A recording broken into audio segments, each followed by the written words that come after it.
Apa kabar saudara? Semoga sehat selalu dan tetap bersemangat. Saatnya Anda menyimak Berita Banten bersama saya, Miselia Kartika. Sejumlah informasi menarik telah kami siapkan untuk Anda. Berikut 3 berita utama hari ini. Menyewakan aset negara ke pihak ketiga, Kepala Dinas Pariwisata Kepemudaan dan Olahraga Kota Serang dijebloskan ke penjara.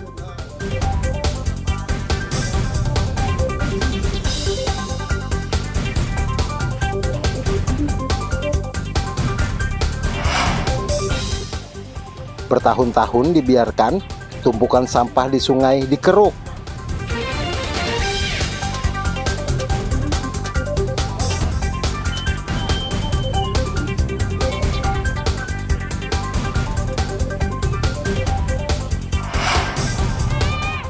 Tuntut daerah otonomi baru Cilangkahan, ribuan warga Lebak Selatan mendatangi Istana Negara Jakarta.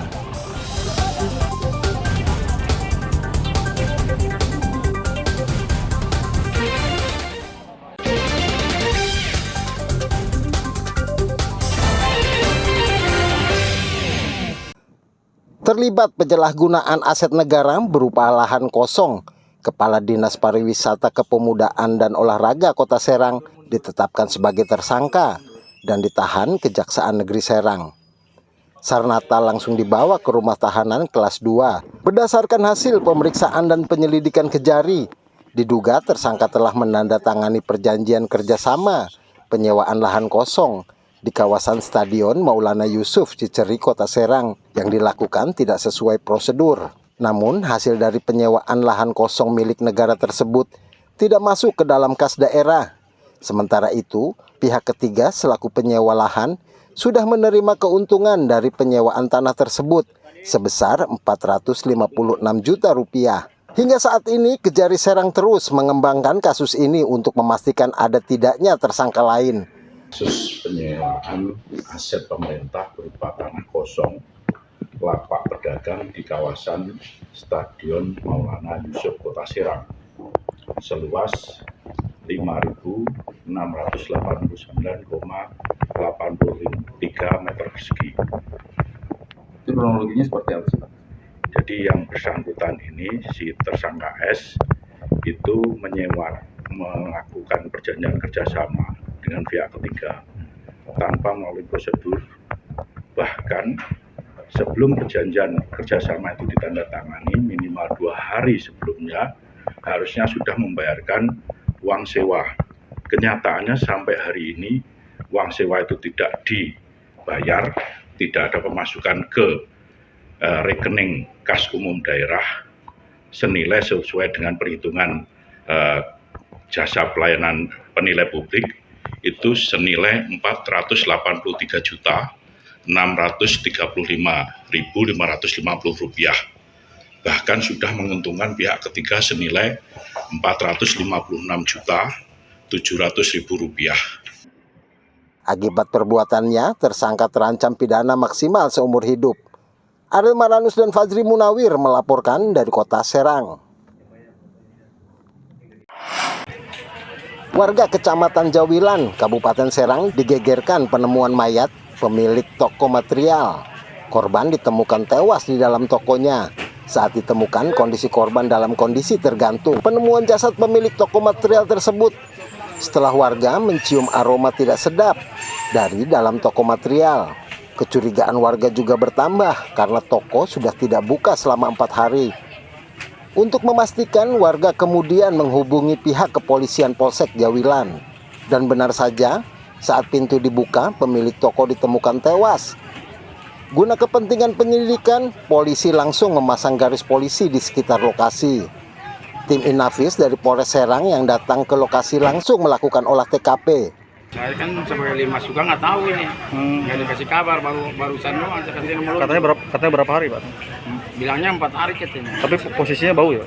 Tahu udah, berarti kan lebih dari 4 hari itu kalau gitu. Kalau udah bau. Ini daerah mana, Pak? Pesona Pemarayan nih, desa Pegintungan. Informasi perkiraan 4 hari. 4 hari. Kondisi sekarang bau apa? Kondisinya sudah tercium bau sih. Ya. Ya, ruko ya. Jadi dia menjual perlengkapan material. Untuk memastikan penyebab kematian, jenazah langsung dibawa ke Rumah Sakit Bayangkara untuk dilakukan autopsi. Ariel Maranus dan Ahmad Sayuti melaporkan dari Kabupaten Serang. Warga di Kampung Kebalikan, Desa Lontar, Kabupaten Serang, bisa bernafas lega setelah petugas Dinas Pekerjaan Umum Perumahan Rakyat Kabupaten Serang menurunkan alat berat untuk mengeruk sampah yang sudah belasan tahun menumpuk di aliran sungai. Pengerukan dilakukan sepanjang sekitar 500 meter yang tertutup sampah. Sungai ini mendapat sorotan dari masyarakat luas karena viral di platform media sosial dan media massa. Selain sampah rumah tangga, pendangkalan sungai juga diperparah dengan banyaknya sedimentasi lumpur yang berada di dasar sungai. Rencananya pengerukan akan dilakukan hingga ke Pantai Lontar agar aliran sungai bisa kembali normal. Meskipun senang, hingga saat ini warga masih bingung karena belum tahu lokasi pembuangan sampah rumah tangga.